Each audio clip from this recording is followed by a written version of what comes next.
All right, happy Saturday afternoon to you. This is Mike, and on this video, we're going to talk about how to be an effective Sunday school teacher.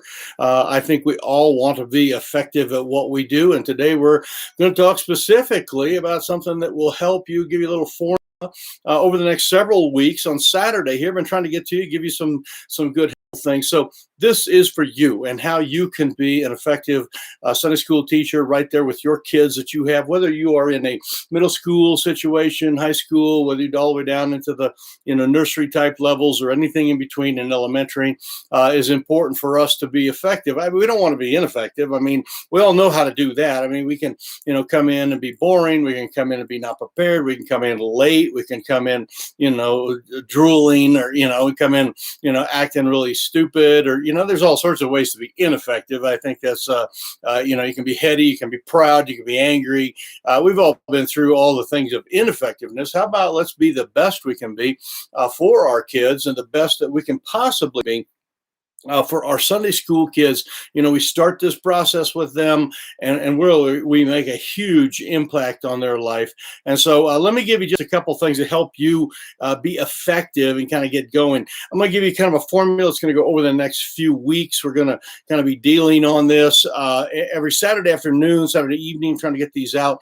So if you're a Sunday school teacher, you are ready to rumble, and you can take this. Now, you can watch these things sequentially, watch them one at a time. You can also go to our regular YouTube channel and subscribe to some other things. We have some great training stuff there for Sunday school teachers in the last few weeks of just on this playlist of just for Sunday school teachers, we call it. So first thing is, let's just get the real simple things. Sunday school teachers is knowing your kids' names. I mean, get to know their names, get to know their middle names, get to know their last names, and play a little game with it so you kind of know, like, hey, today we're going to call everybody by their middle name, and have some fun with it or whatever. You can call them Mr. This or Mr. That and use their last name.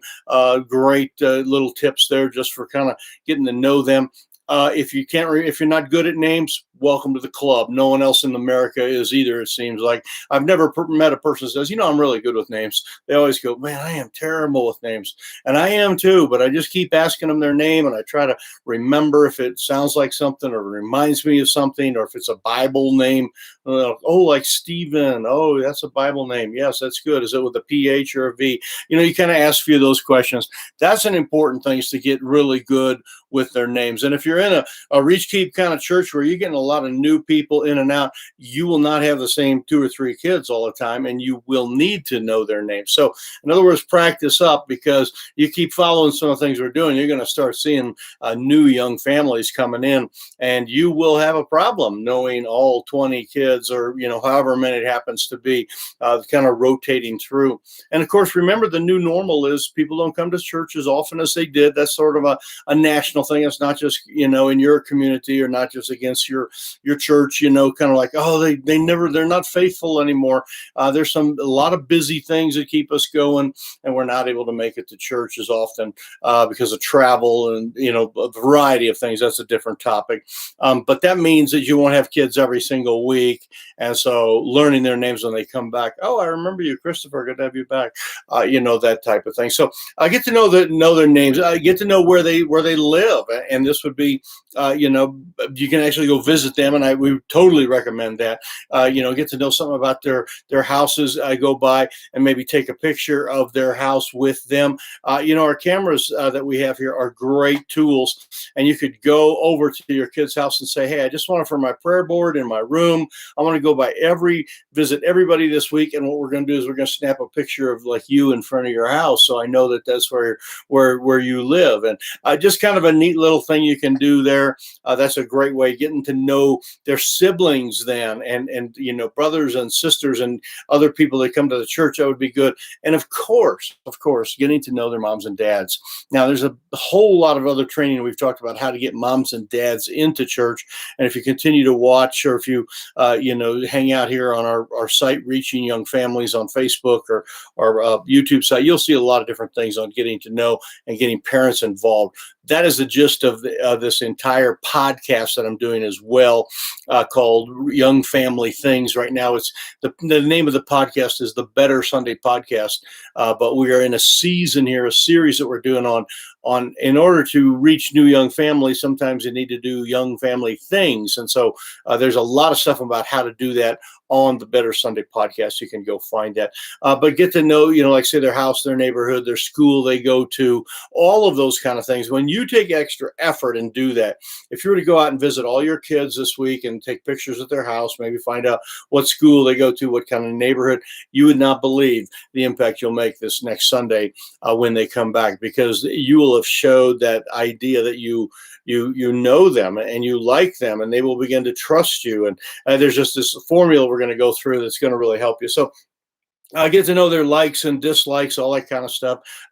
Another great thing that you can do with your kids, and you can do it right in church, is take a selfie with your kids. Say, all right, let's take the shot there with the kids. Kids love that kind of stuff. If they have a phone, grab their phone, do it too. If it is appropriate, you can text them during the week, or you can send them the selfie that you just took. That is a good thing. And be careful about some of that with you should have some policy in your church about texting underage children and contact with them.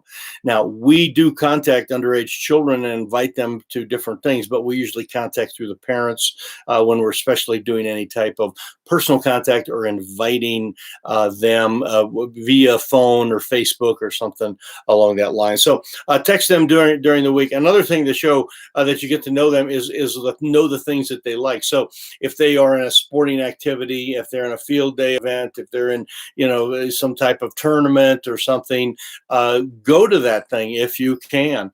Take some time and get over there and spend some time, get to know them, know their number on their back if they are a player and they're number 12 or whatever. When they walk in the next day and you say, hey, here's number 12, we got Jimmy and Bobby and Sammy and Joe, and we got all these folks, but that's number 12 there. And they're going to they're going to beam with pride because their team number that they happen to be. We recommend, of course, calling them if they're absent and, some type of contact, whether it's parents. And again, with middle schoolers and little kids, a little bit different kind of protocol you might have at your church.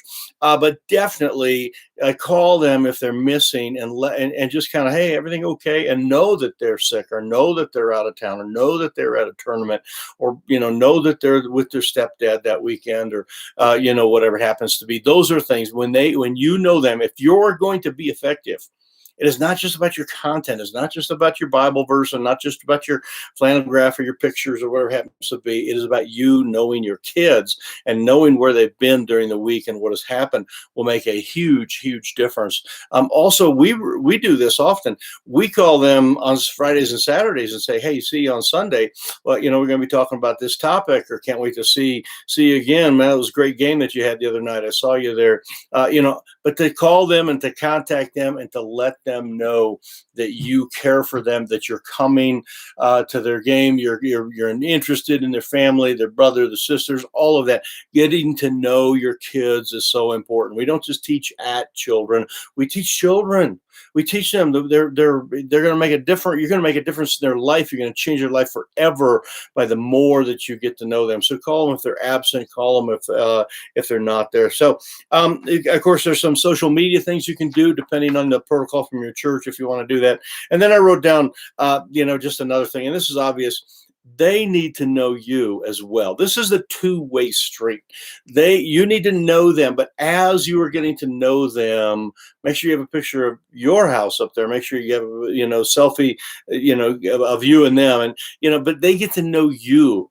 Because as you teach them and as you move forward in teaching them more and more, the more that they begin to know you, the more they're going to like you. And that's a very important thing. Nothing wrong with your children and your kids liking you.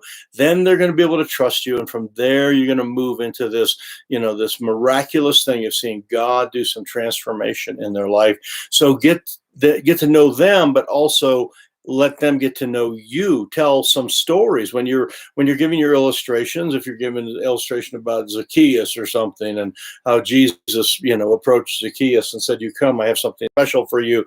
You could tell part of your story, how God called you to be a Sunday school teacher, or worker in the church or whatever it happens to be, but tell a little bit of your story and give some examples from your own life when there's an opportunity in the scriptures. Try to use an example from your own life and say, hey, you know, when I was a kid, I grew up on this farm, and one day we had this tractor, and man, here's what happened, da da da da da. And you tell a story of your own life. They get to know you, and don't be afraid to do a little self-deprecating humor type of stuff. That works good as well. So all of those kind of things, tell them about you. So it goes both ways. You know, in order to have friends, you must show yourself friendly. In order to know people, you must show yourself knowable, or you might show yourself likable. I guess that would be the way to say it. So anyway, want to share that with you. If you're going to be an effective Sunday school teacher, there's a lot of things to do. I mean, content, curriculum, all that is important.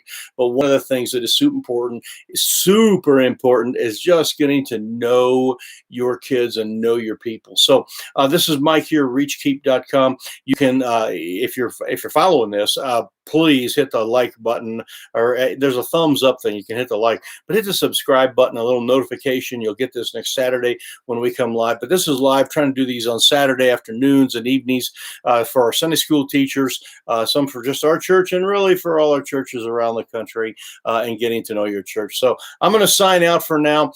Catch us over on the Better Sunday podcast. You can find much more information there. And of course, if you roam around our channel here on YouTube, you'll be able to find all sorts of interesting information.